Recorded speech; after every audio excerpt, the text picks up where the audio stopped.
Hello everyone, thank you for tuning in. Today I want to talk about my favourite watch.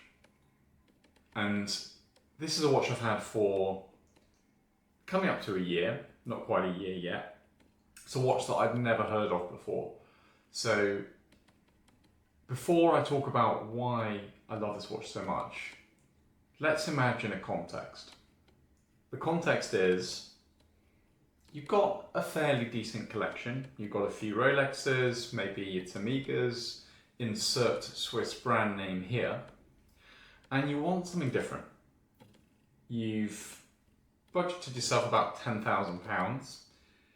You want a complication.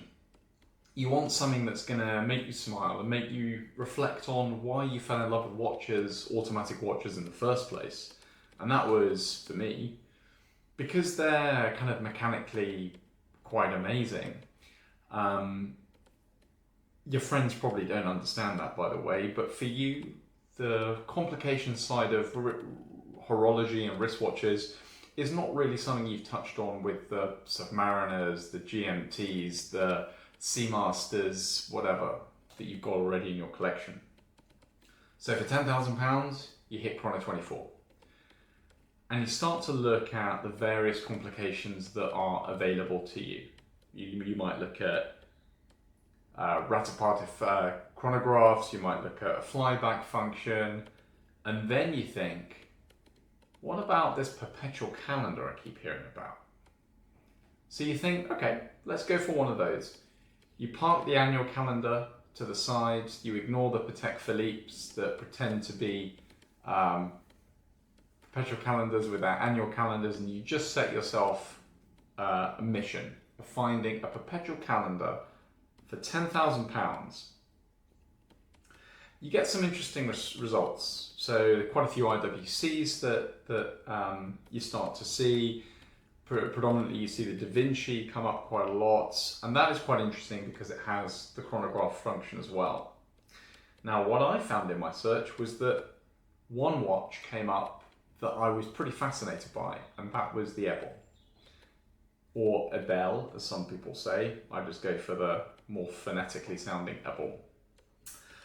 And I started then looking at a bit of a history of the Ebel. So what I'll do now is I'll just take you through a little bit of the history of Ebel, very briefly, and then I'll touch on why I love this particular perpetual calendar that I've got and has been in my collection for a little bit of time now, but it's my absolute favourite watch of them all.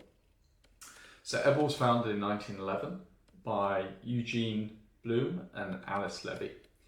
The name Ebel is actually an acronym of their initials, Eugene Blum and Levy. So it's their surnames together. And throughout the kind of start of the 20th century, they were mainly making wristwatches in obviously Switzerland. They made a few military spec wristwatches and became a fairly prominent manufacturer.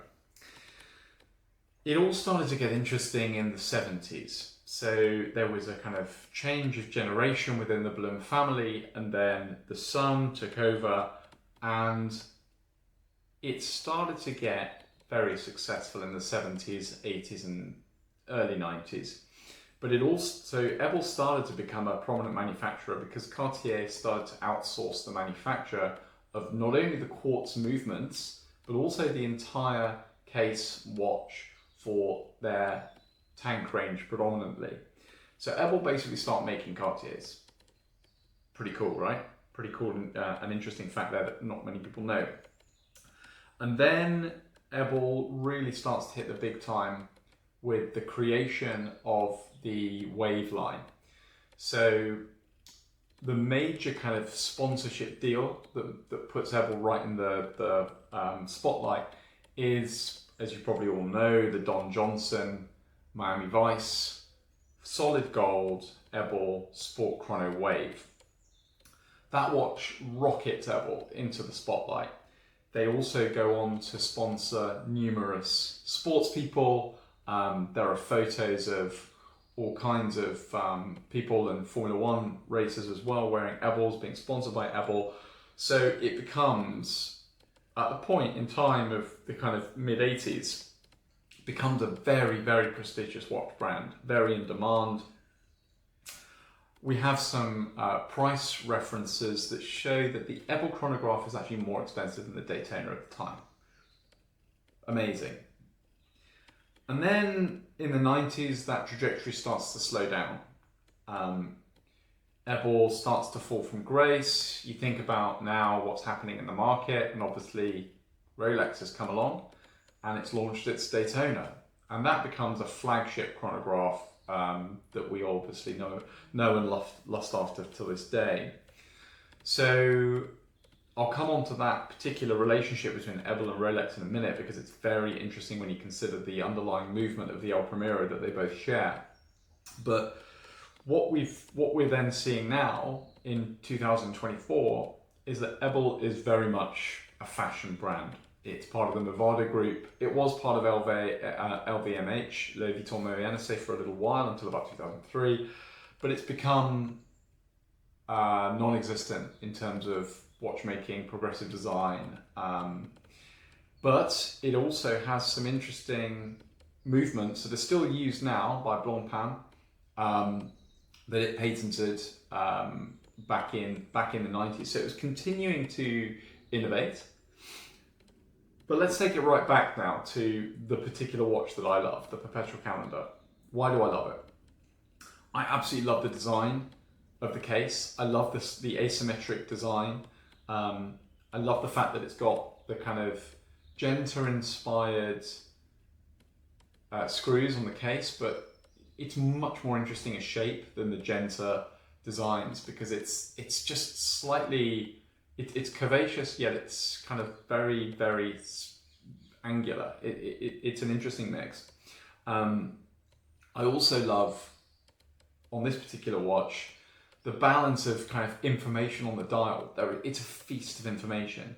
Not only is it a perpetual calendar with a leap year indicator as well, so that's something that you don't get on, say, the Audemars Piguet Quantien Perpetual, that you don't have the leap year indicator on that one. But it also has a chronograph. So it's not only a perpetual calendar, it's also a chronograph, a bit like the IWC Da Vinci. So what you've got here is an El Primero movement powering it all, with a Dubois Dupré perpetual calendar module that sits on top. And Dubois Dupré, they are essentially like a wholesaler for many watch manufacturers that don't want to develop the specific components in-house. So it's essentially a perpetual module that sits on top of a El Primero chronograph, but it's not a particularly thick watch. So it's very nicely engineered into a lovely package that is, don't get me wrong, got some heft to it, but it is not oversized to wear today.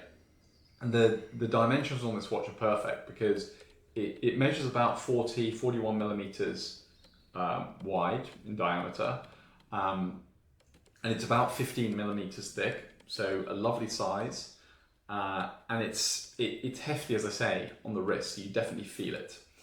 It's got this really lovely bracelet mechanism where the deployant strap just tucks away on the other side of the leather strap. So it's such a neat, simple solution.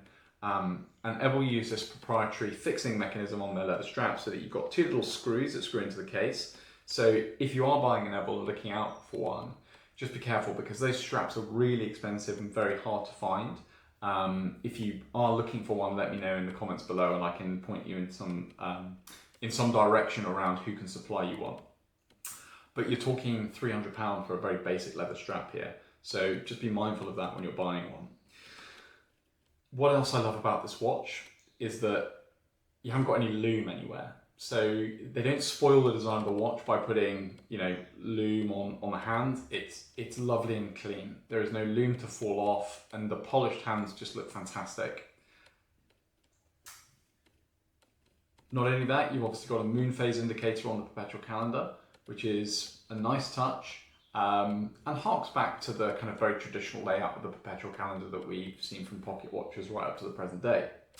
Now, why is this an interesting story? Well, Ebel at the time used the El Primero movements that were sitting there in the loft that we've heard about so many times as a result of the quartz crisis.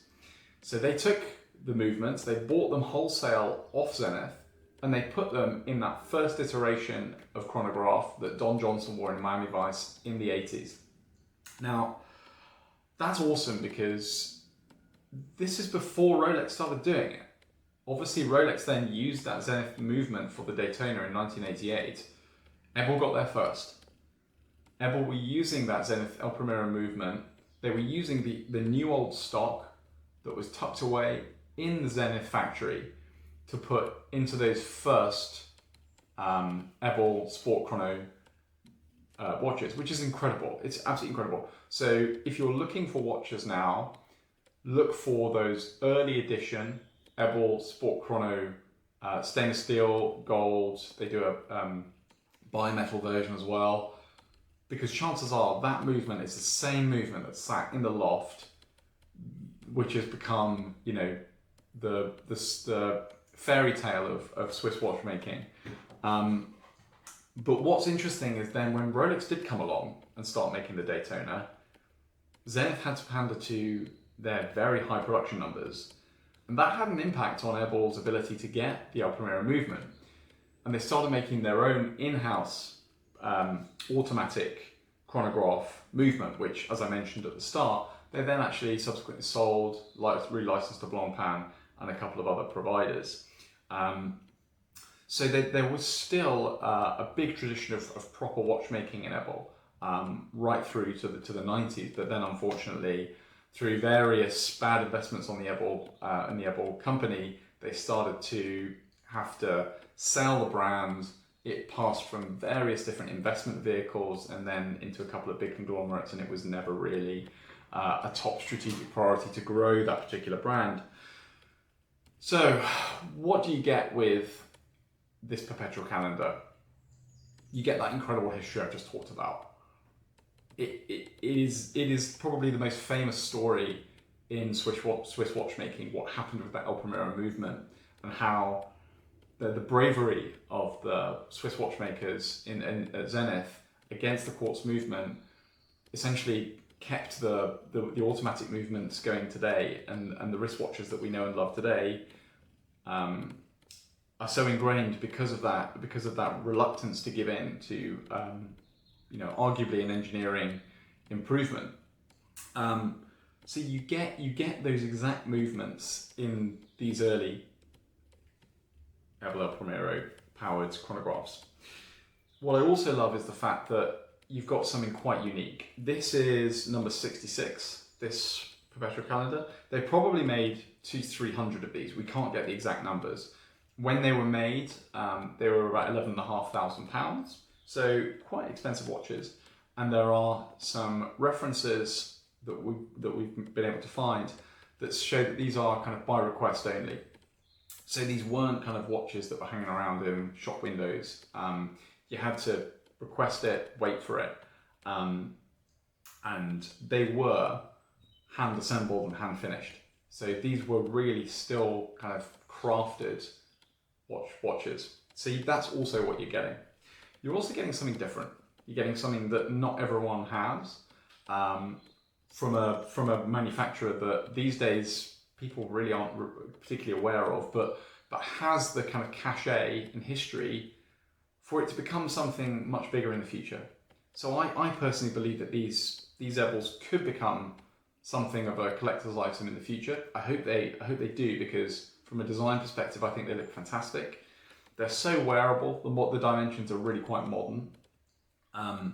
They're big and yet not too big. If you like dials that have got plenty of information on and you get bored with simpler dials, these are just fantastic options because there is just so much going on, but it's not cluttered. And ultimately, I just love having something different on the wrist. Every time I put this on, I just kind of fall in love with it, to be honest. I also love the story of the Ebel versus Rolex, David and Goliath. Unfortunately, this time Goliath wins. Rolex ultimately get the production of the Zenith movements. That does have an impact on Ebel's ability to churn out those sports chronos, and ultimately the brand today is not where it once was 30 years ago. Now, I hope I've managed to convince you that Ebel is a watch manufacturer that you should consider. And if you're in the market for a perpetual calendar, please have a look at some of these Ebels because they're just fantastic watches, and I think a great addition to a collection. So that's probably enough about how much I love Ebel. If you've got any comments or questions, leave them below and I'll get back to you. Thank you very much for watching.